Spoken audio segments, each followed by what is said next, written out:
The Nobel Conference at Gustavus Adolphus College in St. Peter, Minnesota, brings together the world's experts to explore the moral and societal implications of a cutting-edge scientific issue. Natural and social scientists, researchers, and theologians, humanities scholars, and medical doctors are among the thinkers who come together to present their latest research, engage in discussion, and explore answers to the great questions of our time.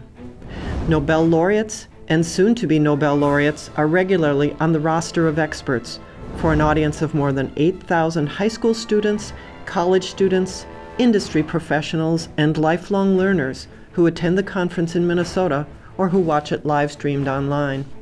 This year's conference goes in search of economic balance. The transition to a world economy has been bumpy, and the state of that economy is fragile, threatened by myriad challenges, including war, refugee crises, climate change, and skyrocketing demands for consumer goods. 2016 has already seen the collapse of the Brazilian economy, the Brexit vote sending the pound tumbling, and predictions that the U.S. is headed for recession. Economists struggle to understand these complex conditions and to make sound policy proposals in light of them. Economic theorists and policy analysts dispute the causes and consequences of these events and disagree about their solutions and the trade-offs needed to bring them about. Can the prosperity enjoyed by the world's wealthiest economies be shared by all economies? Can economies grow in a way that is sustainable while also benefiting the majority of the population? Nobel Conference 52 gives viewers the opportunity to think alongside some of the world's leading economists, economic historians, and ethicists as they examine the complicated question, what is economic balance and how can we achieve it? Presenter Chris Farrell is Senior Economics Contributor for Marketplace Money from American Public Media. Farrell financed his graduate education by working for 4 years as a merchant seaman in the engine room of a ship. That experience shaped the personal finance advice he dispenses in venues such as American Public Media's Marketplace. Promote quality of life by practicing simplicity and frugality and maintaining a margin of financial safety.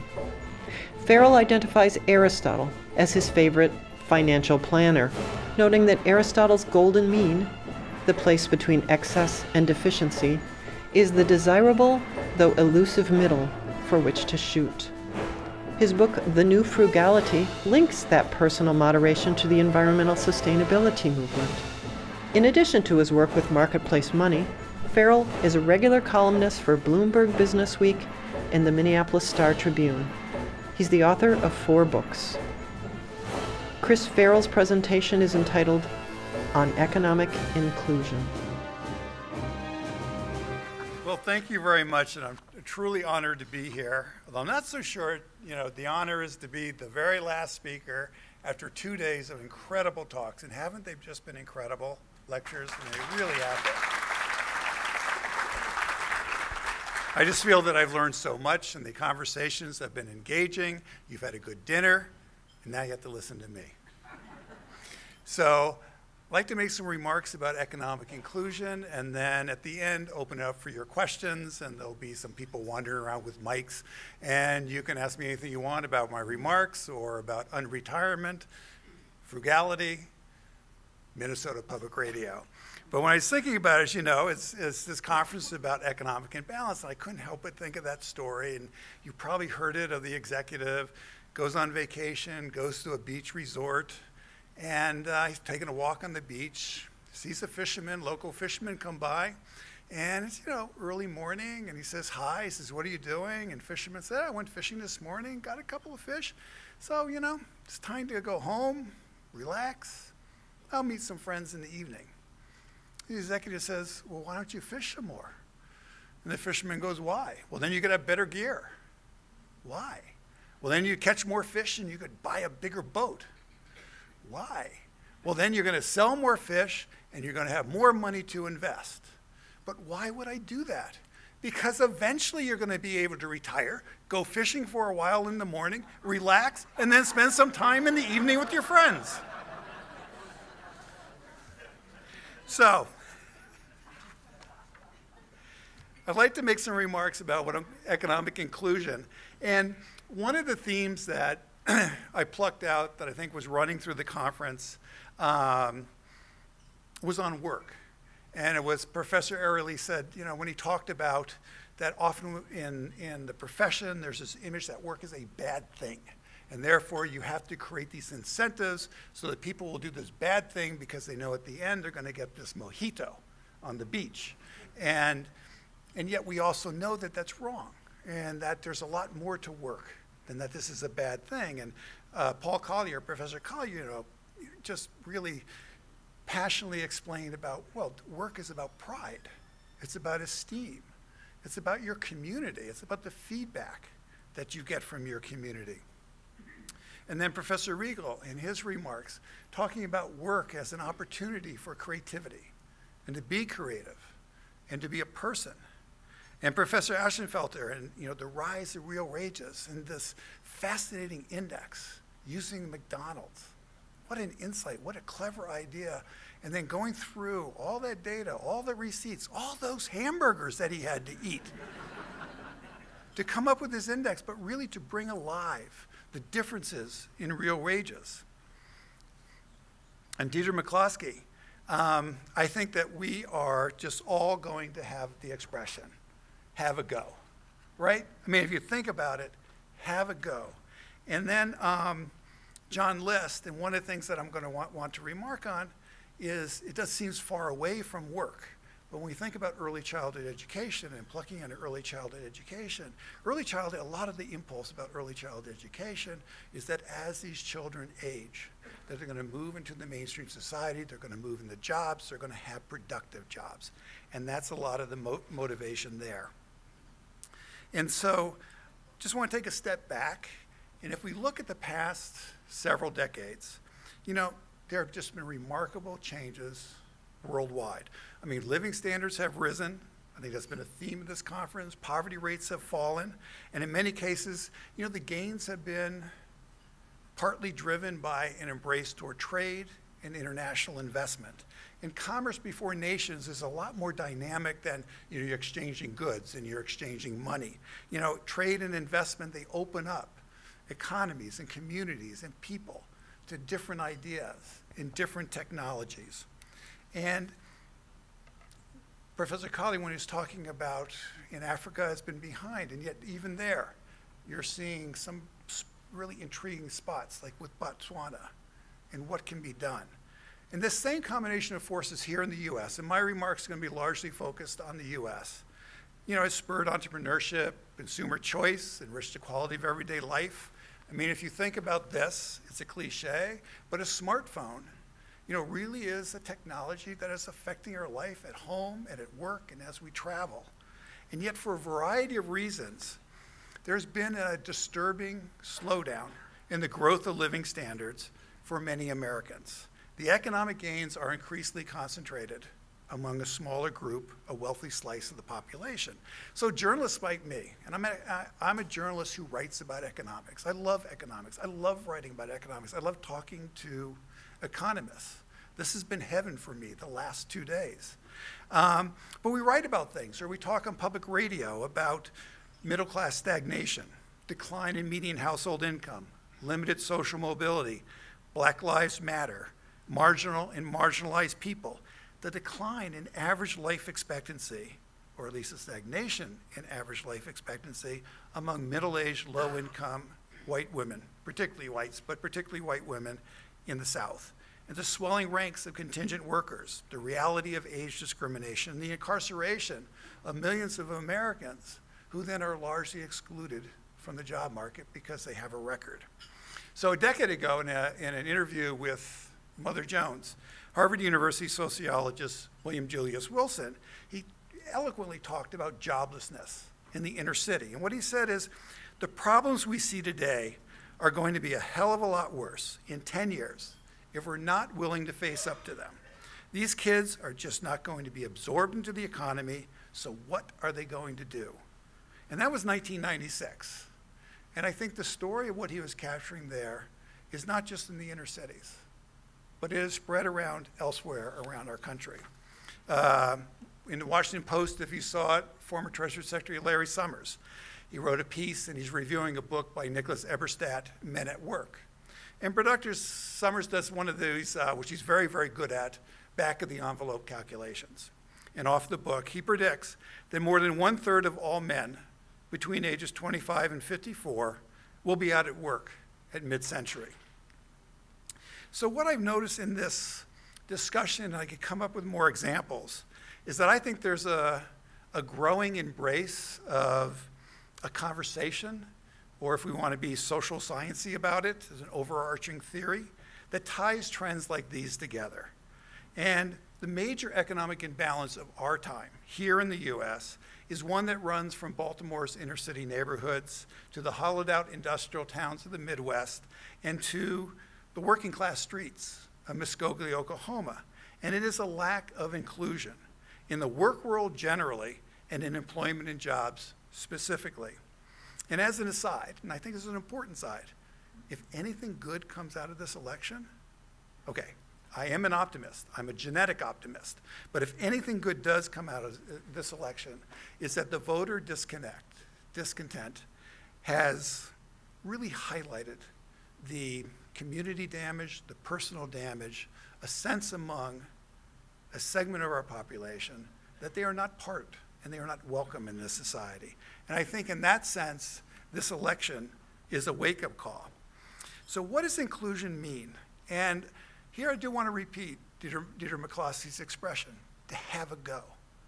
Inclusion means that you feel that you have a chance, you have an opportunity to have a go, and that more and more people feel that they have that sense and that opportunity to have a go. And that leads to more people with more ideas, more businesses, better job opportunities, and everyone benefits in a society where people believe that they have a go. So to me, that's why when talking about inclusion, you can look at it a number of different ways, but that work is fundamental. And I like the way that Nobel laureate Edmund Phelps writes about it. And what he says is that, look, the isolation from the opportunities offered by mainstream society costs the less advantaged not only a loss of income, but a loss of what economists call inclusion, access to jobs offering work and pay that provides self-respect. The job, work, career, that is what inclusion means in modern America. And Phelps notes, and this is critical, it's not just a job, it's a quality job. It's a job that provides decent pay, self-respect, prospects for advancement. Lane Kenworthy, now we're going to sociologist, University of California, San Diego. You know, he writes that work is an increasingly important site of social interaction. A job helps fulfill the widespread desire to contribute to and be integrated with the larger society. For many individuals, work is inextricably bound with identity and self-esteem. And when I was writing my book on retirement, one of the books that I read for my research was by Studs Terkel. You probably know him, the legendary broadcaster out of Chicago. And he wrote a book in the 1970s called Working. And what I was looking at that book in particular was stories about people who were retiring in the 1970s. But with Studs Terkel, he would do these interviews, and with ordinary people. He had one famous person in there, Pauline Kael, but everybody else, ordinary working people. And he would do these interviews, usually in a bar over a couple of beers. And I've learned that maybe I should add beers to my repertoire when I'm doing an interview. And in the introduction, he reflects back on what did he learn from all these interviews with ordinary people about their working lives. And he writes, work is about a search for daily meaning as well as daily bread, for recognition as well as cash, for astonishment rather than torpor. So we know that a job provides an income to support a family. And that's a lot of times how we talk about a job. But as these scholars are emphasizing, work is more than an income. You know, the factory, the office, the cubicle, the retail store, you know, these are also communities. And you have colleagues, you have cubicle mates, you know, union brothers and sisters. You have fellow employees, and you celebrate birthdays. Someone's going through a divorce, you help them through that divorce. There are people you really don't like. It's a community, but there are also people that you do like. And conversation and gossip, this is the lifeblood of the workplace. the job is also a classroom. And the importance of the classroom as a job came home to me. I should have realized it earlier, but it came home to me at a seminar. And it was organized by the late Columbia University economist Jacob Mintzers in the early 1990s. And he was one of the economists who was very influential in the theory behind the modern human capital ideas. And this seminar was focusing on the role of education in widening income inequality. Because we had a long enough period of time where it was clear that how much college-educated workers were widening the gap with their high school-only peers. So among the participants was Fisher Black. And Fisher Black's a legendary scholar. He was the initial rocket scientist at Goldman Sachs, the Black-Scholes model. And so the conversation's going, it's a lively conversation, it's about 12, maybe 16 people, and we kept talking about the earnings gap between high school and college, and what does this mean? Fisher Black said nothing for a long time. Suddenly he said, why are we talking about school so much? I don't know the right number, but what you learn on the job is about 9 to 11 times what you learn at school. That seems to be a reasonable estimate.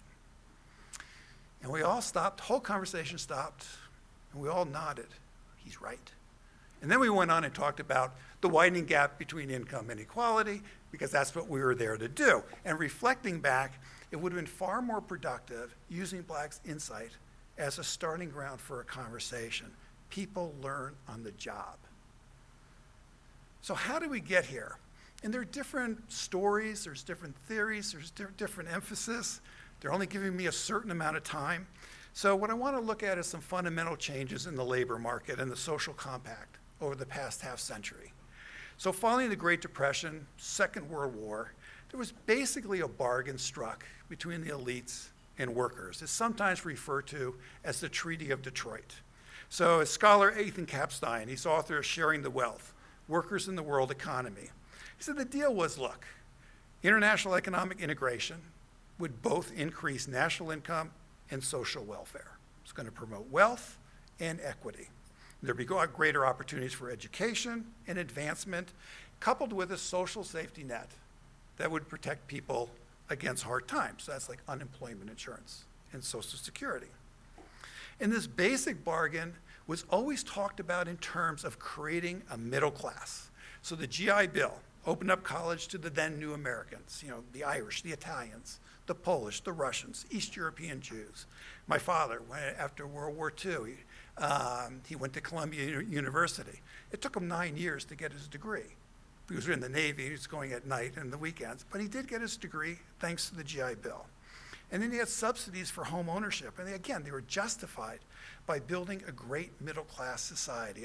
And this middle-class society was fundamentally inclusive, right? I mean, a majority of people would kind of occupy this middle ground, and they have roughly similar incomes and roughly similar security, and a mere sliver of our society was wealthy, and a little more people were poor, but not that many.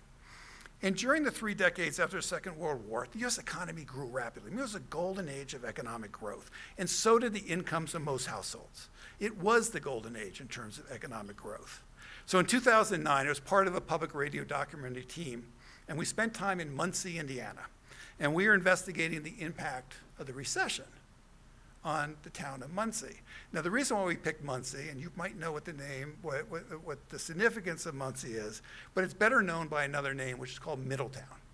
And Middletown is a wonderful book written by Helen and Robert Lind. And what they did, I believe they were working for the Rockefellers, and Rockefeller Foundation, essentially. And what they did is they made a study and a map, and they wanted to just spend time in the quintessential, typical, classic American town. And so they picked Muncie, Indiana. They moved there. They lived there for a year in 1924. And in 1929, their book, Middletown, came out, and it was a bestseller. And Muncie was a Midwestern manufacturing hub after World War II. Had a small university, small medical complex, some professionals, business owners. But what dominated the town's character, right, was the factories. The factories and their worker. This is where the Ball Brothers Glass Jar Company was. There's a GM transmission plant. There are other auto manufacturers there, and there are other glass manufacturers there. And from the end of World War II to the 1970s, young men, and just at this point it's really a story about young men. They'd graduate from high school, they'd join a union, and they made a good living at the factory. And if they joined one of the smaller factories that didn't have a union, they were actually paid pretty well in order to keep the gap between union wages and their wages not too wide. And they pocketed their earnings, and they bought cars and homes, and they barbecued on the patio, and they dreamed of retirement. And the expression of the time was that they were working class in the factory and they were middle class at home. Now, we can't get too romantic about the grand bargain, right? I mean, we know the system largely excluded blacks and women. So the GI Bill benefited very few blacks, especially in Jim Crow South. And the ranks of poor were much larger than were imagined at the time. Nevertheless, when you go through and you look at the improvements in income, consumption, employment, education available to workers and their children, the American dream seemed within reach for more people than at previous time in history, writes Capstein. And the 1970s now marks a turning point. And it's a long turning point to get us to here. But we had a painful decline in manufacturing, took hold in the late 1970s. You had the dramatic decline in membership of private sector unions, which is about a third of the workforce in the early 1950s, but it's down to around, depending, 5 to 6% today. Corporate rivals from overseas nations, they move factories here, facilities here, intensely competitive environment. In 1986, Business Week had the cover story, The End of Corporate Loyalty. The management no longer thought much about just laying off a whole division. And so senior management, they restructured, they downsized, they right-sized. What's your favorite euphemism? And the result is millions of Americans lost their jobs while companies dropped their payrolls. And the prospects actually got grimmer for the high school only.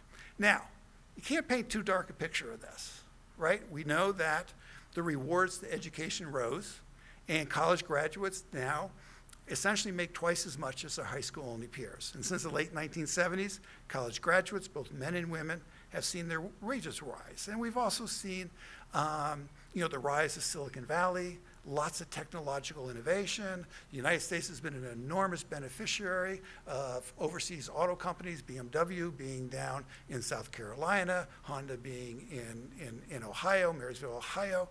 So, and so there was a lot of activity that benefited the US. Nonetheless, more people saw their wages flat to down depending on the measure and the time frame that you're using. And even recent college graduates over the past decade have seen their real earnings decline. So there's a sense of wages are more stagnant, there's greater insecurity, workers are more transient, they're less attached to their workplace, and they've lost leverage with their employers. And workers on the wrong side of a trade or of innovation, they're largely on their own. And by the way, this is not an argument against trade or innovation. Because with trade, for example, the benefits are enormous. They are incredible. But they're spread throughout the society. But if you're on the wrong side of that trade, you can really lose. And what I think I'm talking about, I think a lot of what the economists and the theologian talked about earlier today, or the past 2 days, has really been about how do you think about the bottom third of society and raise them up, raise their living standards, raise their prospects, raise their opportunities. So we have things like the Trade Adjustment Act, right? It's an inadequately funded federal program. And it does provide retraining, financial support if you lose your job to international trade, but it's really hard to qualify. It's very limited benefit, and it's not much funding there. And displaced workers have found it harder and harder to find new jobs, and typically their next job pays less, and oftentimes doesn't come with health insurance or a retirement savings plan from their employer. And their recent economic research, and some of it's controversial, now suggests that the impact of China was much greater on the US manufacturing worker than was anticipated or expected. And here's how this is a 2004 Business Week cover story. The China price. They are the 3 scariest words in US industry. In general, it means 30% to 50% less than what you could possibly make something for in the US. makers of apparel, footwear, electric appliances, and plastic products, which have been shutting U.S. factories for decades, know well the futility of trying to match the China price. Now that was 2004. Now as the gale winds of technology and trade captured by Business Week back then, there's been a lot of job churning. There's been lower lifetime incomes than anticipated, and employment rose both in the manufacturing and the non-manufacturing sectors in these regions of the economy negatively affected by trade.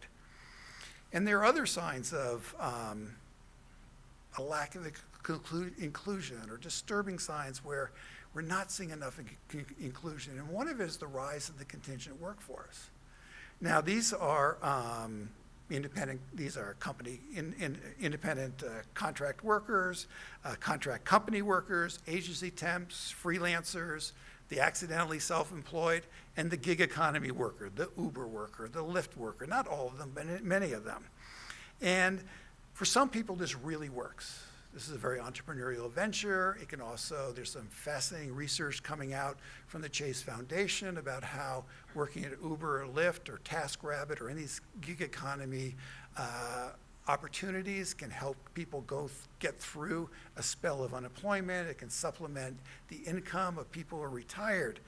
Still, the Government Accountability Office now estimates that 40% of the US workforce is contingent. And that's up from 31% in 2005. Now, other numbers that I've seen from consulting firms have a smaller number. The Government Accounting Office is using probably the broadest definition out there, but the trend is always the same. The trend is moving more toward a contingent workforce. And as I said, the contingent work can be good for some people, but for a lot of people, it means heightened insecurity. And it means that your ties to the mainstream economy seem more tenuous because you don't get a retirement savings plan through your employer. You don't get health insurance through your employer. And the social safety net is a lot weaker. You don't get unemployment insurance, and you're not subject to minimum wage protections. So we'll go back to Muncie. So the auto parts maker, Borg-Warner, had opened its Muncie plant in 1928. Now, I love old industrial architecture. I think it's beautiful. So this Muncie plant, it's enormous. And it's that red brick, and it's got the green glass skylights at the top. And it used to have 4 shifts, and it employed 1,000 people. When we were there, there's just a couple cars in the parking lot. It was down to a trickle, and actually the day that we were there, the day after we were there, the plant was finally closed. And one of the people we interviewed was Charles. And his father had labored on the assembly line in GM for nearly 39 years. And he went to work Borg-Warner right after high school, 1983. And he lost his job in 2008 at age 53. So the dream of a good pension and a comfortable retirement, it was gone. He was 5 years shy of putting in his 30 years at work. So Charles and his wife, Pam, they were solidly middle class. She had a variety of jobs over the years. She's been a hospital technical worker, a tax preparer. She worked for the Girl Scouts. She volunteered for the Girl Scouts. They had a house, they had cars. Daughter had a good education. They paid their bills, took vacations. And like most of us, they didn't have much savings because it was always hard to save. So he was out of work, couldn't get a job, and for 2 years he's unemployed. And what they did is they finally dipped into their 401k to pay off the mortgage so they no longer had to be worried about their home being foreclosed on them. And Pam went back to school. She got her teaching degree. When I last talked to her, she was a substitute teacher. She was hoping to get a full-time teaching job. And he was stocking shelves and performing maintenance at a grocery store. And he made about half what he did at Borg-Warner. Got a little tiny pension from Borg-Warner, and he does some handyman jobs. Now, that's a tough story, but there are even much tougher stories out there. The stories that came out of Ferguson, where probably the best job, there's a wonderful story by Ben Castleman, 538, that one of the best jobs in Ferguson is working at the McDonald's. And you go to North Minneapolis, where there's high unemployment and there's high underemployment. And then worst of all is the effect of the war on drugs and mass incarceration here in the US. And so by one estimate, in 2008, somewhere between 6 and 7% of prime working age male population had been incarcerated at some point in their lives. And it makes them really hard to be employed in mainstream society if you have a record. So with this as a background, what I want to turn to is a handful of policy proposals that are being discussed that I think focus on this idea of inclusion. And these aren't being discussed as much in the national political realm right now. Okay, I'm not sure what's being discussed in the national political realm right now. We're not going to go down that path. But they are being discussed in think tanks and among academics and among people who are concerned about the bottom third of our society, among the disconnected. But I do want to dispatch one set of proposals and just put it out there that this set of proposals should be taken off the table. So there is a conversation out there that everything I've discussed, it's globalization. It's immigration, and the impact of technology on jobs. And we have to really reduce those. We just have to be tougher on globalization, and we can't have this immigration. And the thing about it is, whatever proposals you come up would have to do with inclusion. I think none of these, stopping or blocking any of these, should play a role.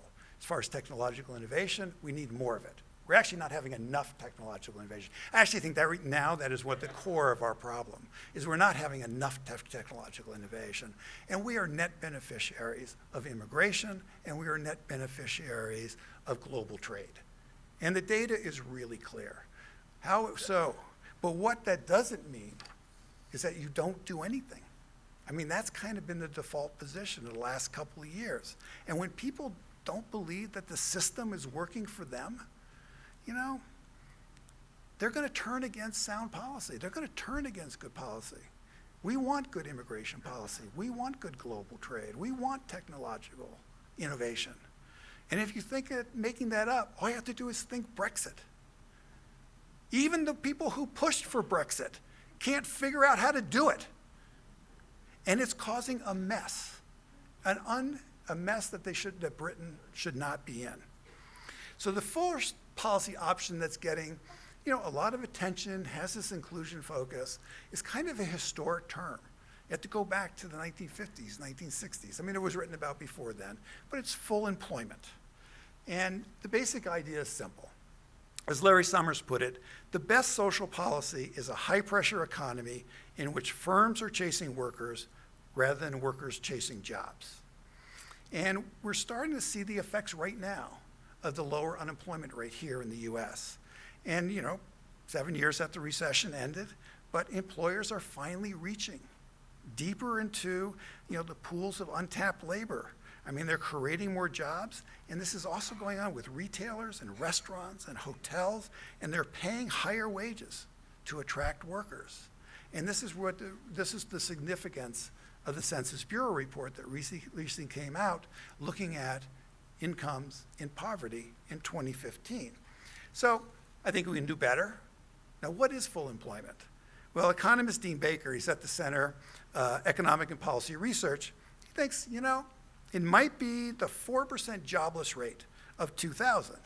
Well, then he also adds, who knows? It could be lower.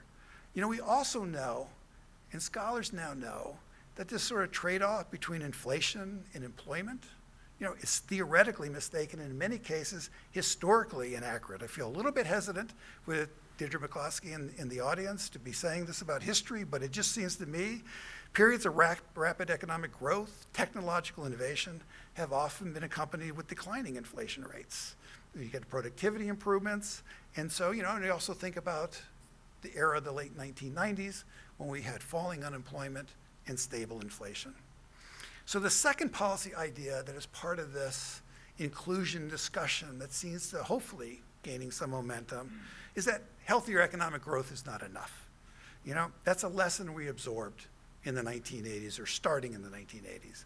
For example, between 1979 and 2007, so that's two peaks in the business cycle, the country's per capita gross domestic product increased by 50%. Good increase. During that time, average income of the middle 3/5 of households rose by less than 30%, according to the Congressional Budget Office. Another way of putting that is, Most of the gains went to the richest Americans. And this is where Edmund Phelps and his idea comes in. Because what he's calling for is a system of public low-wage employment subsidies. And this is in order to attract marginalized workers to the business sector, shrink their unemployment rates, and boost their pay. So the subsidy would be like a matching grant. Lane Kenworthy has a different idea. And what he wants to do is build on the earned income tax credit. It's an idea that Phelps doesn't think is as powerful as his. But this is the kind of discussion I think we should be having. And the EITC, Earned Income Tax Credit, is America's major anti-poverty program. And the basic idea was promoted by Nobel laureate Milton Friedman. I mean, what he really promoted was a negative income tax. And you couldn't get a negative income tax through Congress. But Louisiana Senator Russell Long kind of liked the idea. And what they pushed through in 1975 is the EITC. And the tax credit, it's targeted at lower income working families. And it promotes work, it alleviates poverty, and it supplements low wages. So the major problem with the EITC is that it targets families where many single workers are struggling paycheck to paycheck. In 2012, for example, 97% of EITC dollars went to families with children. Childless workers under age 25 aren't eligible, and very few single workers over that age qualify. And even then, it's a reduced benefit, on average less than 1/10 of that for tax filers with children. So expand the EITC to make it more inclusive.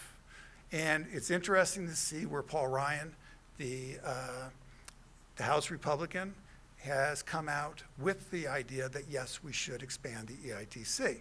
And it's obviously more popular on the Democratic side of the aisle. Now, they disagree how you're going to pay for this, and they disagree on some of the ramifications of that. But I do find it interesting that this is a policy proposal where there does seem to be some agreement that we want to expand the EITC. Now, Kenworthy would do slightly different. He would expand it, and that he would push it higher up into the income distribution, into the middle class. And so instead of phasing it out at a certain income, it would simply become a flat benefit that would be indexed to average compensation. So it's a concept of social insurance with work at its core. So those are two. There's some other compensatory schemes that are out there. One is wage insurance. More conversation going on about wage insurance. So you're working at a factory, you're making $20 an hour, you lose your job, you land another job, it's at a big box retailer, you're making $12 an hour. The government could offer wage insurance that would top up your pay, or at least, supplement your pay a little bit. And other proposals focus on training and retraining programs. And I think these are the kinds of ideas to take seriously to promote inclusion. And the next idea that's getting increased conversation on op-ed pages, if you're reading The Economist, you read The New Yorker, you read the New York Times, even parts of the Wall Street Journal, is this notion that we need to overhaul the social safety net for the 21st century. And what's really pushing this is the rise of the gig economy, the Ubers. Now, actually, the gig economy is a relatively small part of the overall contingent labor, but it sort of has come to symbolize many of the issues that are going on with the contingent labor force. So the current social compact basically reflects a different economy, a different society. The basic assumption, the typical worker, they're a full-time, long-term employee at one place. Maybe they're briefly unemployed for a brief period of time, but they get called back. And then, they get their health care through their employer. They get their health insurance through their employer. So it's kind of like a jobs for life with brief interruptions approach. But that's a relic. It's a relic. And the changing nature of work is pushing more and more people into multiple jobs, fluid careers. And I think this is a good thing. This is basically a good move if there's greater security attached to it. So that's why there's more movements about how do we create portable health care insurance? How do we make portable retirement savings plan? Instead of attaching the benefits to the employer, attach them to the individual. Do we change the way that we approach unemployment insurance? And again, it's to increase actually the opportunities that are being opened up by the gig economy broadly defined, while again, limiting the downside. So another idea that's getting a lot of attention. I have to tell you, this one, I have very mixed feelings on. I can wake up on Monday and argue for it. I can wake up on Tuesday and argue against it. But it's the guaranteed minimum income, or a universal basic income. And the idea is everyone gets a periodic payment with no conditions attached beyond citizenship. And the amount in the United States that's usually proposed is in the $10,000 range. So conservative Charles Murray, the American Enterprise Institute, he's proposed a $13,000 universal basic income. And the basic idea is $3,000, that goes to health insurance, $10,000 you do with what you want. Now, what Murray has his attached to is you would also get rid of most of the poverty benefits. So you would get rid of the poverty system that we have now and substitute the universal basic income. More liberal proponents don't really like that idea. What they like about the universal basic income is that it's going to lean against the tide of inequality, or at least it's going to raise the poverty floor. And so that's why they're pushing. And then you got Silicon Valley types who are very nervous that the combination of automation and algorithms means that unemployment is going to get worse, long-term structural unemployment, and so they're pushing the idea of a universal basic income. But the reason why I include that, because this conversation is going to grow. The late Nobel laureate and supporter was Herbert Simon. And the way he saw the universal basic income is he said, it's equivalent to recognizing shared ownership of a significant fraction of the resources, physical and intellectual, that enable a society to produce what it produces. And the last is that I think is out there, and I think the one that actually will probably move the fastest, the one that will gain the most support, and it was talked about earlier this morning by Professor John List, which is early childhood education. And here you just you're going to get the sense is growing, and I think the sense is right, that this is how you're going to get the most bang for your public dollar buck. If you want to look at a high return on investment, look at early childhood education. If you like to look at a high negative return on investment, look at the Viking Stadium. So that's how you can really think about it with public dollars. But here you have economists like John List, you have James Heckman at the University of Chicago, you have Art Rolnick here, co-director of the Human Capital Research Collaborative at the Humphrey School, you have lots of neuroscientists and other scholars, all pushing toward that this is where the long-term return, and this is where you are going to have a long-term improving the odds of increasing the odds that people coming from at-risk neighborhoods, low-income neighborhoods, will have the set of skills to participate in mainstream society. So I want to end on a note, another public radio documentary. And a colleague and I, we went to Chicago a couple years ago, and we did a public radio documentary on the movement of tearing down the large public housing complexes and replacing them with mixed-income neighborhoods. And so we interviewed a lot of people, and in one moment, we interviewed a group of women at the Henry Horner Project. And these women had successfully fought the Chicago Housing Authority to have a voice in the remodeling of their housing project. And they won. It was a remarkable feat, and they were incredible people. And unfortunately, it was a radical idea at the time. I have a feeling it still is a radical idea. But the point is that during our conversation, there's this former public housing resident, current public housing employee. And she turned to us, and she said, how do we connect the disconnected? That's the key to success in this community and any other community, is connecting the disconnected. And she's right. And I think that's what a focus on inclusion does. It pushes you to think about, how do we connect the disconnected? There are a lot of problems in our society, all right? And we could talk about them.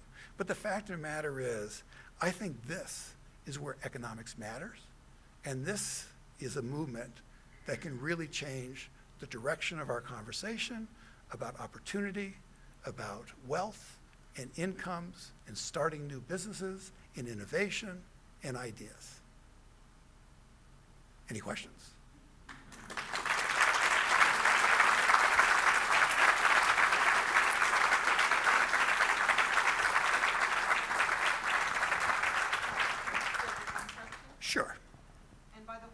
books for sale out in the lobby afterwards.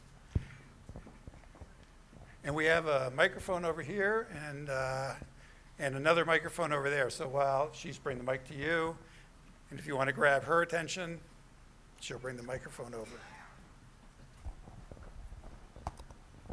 It should be on. Yeah. I don't have my question well formulated, That's okay. but there's a topic that I think has a lot to do with economics that wasn't mentioned at all the last 2 days, and I was sort of waiting to see if you would mention it. Not even addressed.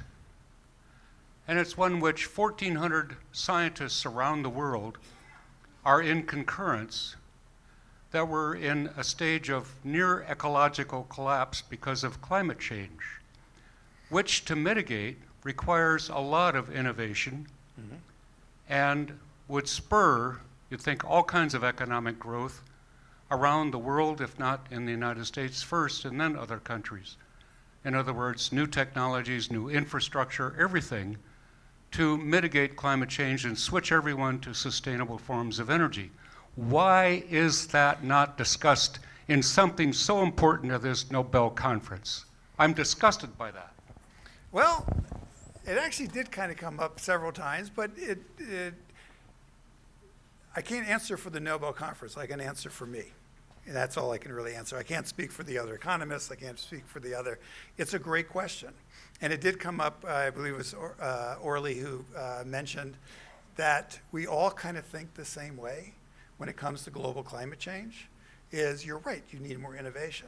But this is an area where I think the economists are absolutely right. You raise the tax. You raise a carbon tax, you raise an energy tax, however you want to design it. And then you let the market work. And you let the innovation flourish. And I think that is probably the most efficient way to deal with it. It came up in parts of the conversation, but I would put that as part of, in my perspective, this is something that's going to take a long time to deal with. And I don't think it's that at the same time, I'm really concerned about people being left behind in our society. So I focus my remarks on the people being left behind because I'm worried about them being left behind. If we want to talk about global climate change, it'd actually be a lot shorter conversation with me. It would be, look, create a political movement that raises the tax and then truly let the magic of the market work. There may be other arguments within this room, but that would be my argument.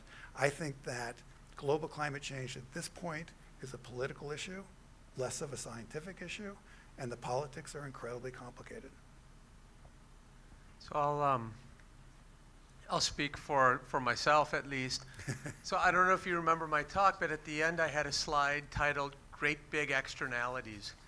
And I said one of the most important issues facing humankind today is climate change. Yeah. But you didn't elaborate on it. Well, I can only elaborate on so many things that I'm working on. What I did elaborate on is I think that households are a fundamental part of the problem. And I talked about how one can use incentives, whether they're behavioral incentives like social norms, or whether they're prices, and how one can use those in combination to change people's behaviors or change the culture around using energy when we don't need to use it. Yeah, that was one of 60 slides. I agree, maybe it could have been more. But I don't think that was a slight on the importance of it. I think it was a slight rather on the conference theme for me was something I should think about, which was early childhood education. But I wanted to allude to the fact that economists have thought very hard. When I was in the White House in 2002, I worked there for a year and a half. I negotiated the Kyoto Protocol in COP8 in India. It's very important. It's very important to policymakers and to economists. So I apologize if you're disappointed. But I've worked on it a lot, and it was in the slides. Thank you. And good evening. I hate to follow that question, but this one is maybe as provocative. Good. I'm curious if it would be up to another conference to discuss what maybe have been our position now if we had never gone off the gold standard. So, okay, so John, you want to come on off here? Exactly. So all I can do is give you my opinion on that one. And it would be a fascinating conference. I think it would be a disaster to go back to the gold standard. I think there are very good reasons why we went off the gold standard. And there's a remarkable story. And it was told to me by and I'm blanking his name, he was a longtime treasurer at Exxon. And his father, who was in the Treasury Department, was sent over to Germany after the war to set up the Deutschmark currency, which was 4 marks to the dollar. And so I believe this must have been 1946, 1947.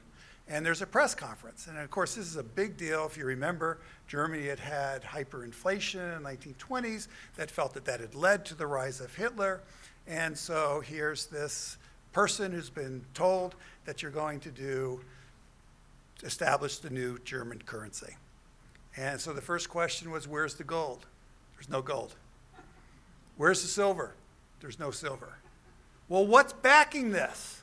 And he says, the productivity of the German economy and whether or not its people want inflation or not. He was right. I mean, I think the advance going from the gold standard to central banking was right. And that it really is what backs money is the productivity of the economy and whether or not people are willing to live with lower inflation rates or stable inflation rates and what it takes to do that. I don't think gold does that. I think what gold ends up doing is it's sort of like a mystic, it has an aura, it has a mystery, but there was a period of time where it seemed to really work. And was it the gold standard or was it the way that the global economy evolved at that point at which gold was part of it? But I much prefer central bankers to gold. I would prefer human capital to a physical piece of capital. Well, there was a period, Right. in the 1970s and 80s, period in the 1970s and 80s, when the central bankers weren't behaving very well. And they printed and they printed and they printed. But it takes a while, but people learn. Yeah, finally they learned. Finally they learned their lesson. I've written on the gold standard myself, and the basic point about the gold standard is it's a system of fixed exchange rates. That's basically all it is. And we can have fixed exchange rates with fiat money or flexible exchange rates. But the key thing is to persuade the central bankers not to do that again. Right. It was very tempting to print more money. There in Milton Friedman's TV show in the 1970s, he was in the government printing office where they make the money, and inflation at the time was 12%, upwards of 15%. And there was a big red lever by the machine. It was printing this money like mad. And it said, in emergencies, pull the machine. And he said, I'm very tempted to pull it. So, and if you're interested in there's a wonderful collection of essays of Milton Friedman. It's a small book called Money, Mischief. And he has a chapter in there how he hated the progressive era political agenda. Hated it. But he believed that William Jennings Bryan was right about silver and gold. That his famous speech about Thou shalt not be crucified on a cross of gold. that one, right? He said he was right, and that we should have gone for silver. So it's a really fascinating excursion in the history, the gold standard, silver, and monetary policy. And it's a fun read. Sorry. I'm just looking for a comment, sort of related, I guess, to changes in our economy and the technological economy that we have and how it affects employment and things like that. An article in The Economist where they're talking about sort of the new super companies that we have around the world. But they say in 1990, the top 3 car makers in Detroit between them had nominal revenues of about $250 billion, had a market capitalization of $36 billion, and about 1.2 million employees. In 2014, the top 3 companies in Silicon Valley had revenues of about 247 billion, comparable, Right. but a market capitalization of over $1 trillion, but only employed 137,000 employees. So I'm just curious on comments about that. No, I think, one of the comments to that is we're not going back to an era of, used to live in New York, used to go up to Syracuse, New York. And there was a period of time where Syracuse, New York, in the evening, or in the morning, 40,000 workers would be walking to the factories. And you're not going back to that. You're just really not. And with Facebook, now a lot of the employment in Silicon Valley, you really should get rid of the Pacific Ocean, because it's really connected to Taiwan and China. And then if you include that, and you just forget the national borders, there's a lot more employment that is going on. But I think this is part of the reason why, immigration is good for us, because it adds to the size of our economy, adds to the pie. The pie keeps growing. It's why technological innovation, it's really the spillover effects of technological innovation.